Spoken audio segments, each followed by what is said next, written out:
Una explosión se registró en la madrugada del lunes en la subestación eléctrica de la Ciudadela, indicó en su cuenta en Twitter el presidente interino de Venezuela Juan Guaidó, quien volvió a responsabilizar al mandatario en disputa Nicolás Maduro del apagón parcial que dura 4 días en la nación sudamericana.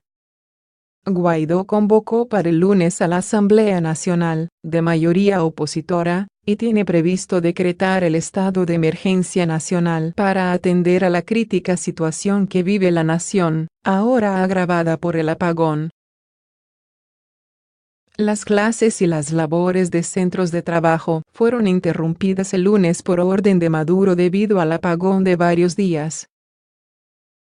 El diario El Nacional había reportado citando a usuarios de Twitter que cerca de la medianoche explotó un transformador eléctrico en las adyacencias del centro comercial Concresa, ubicado en el municipio Baruta.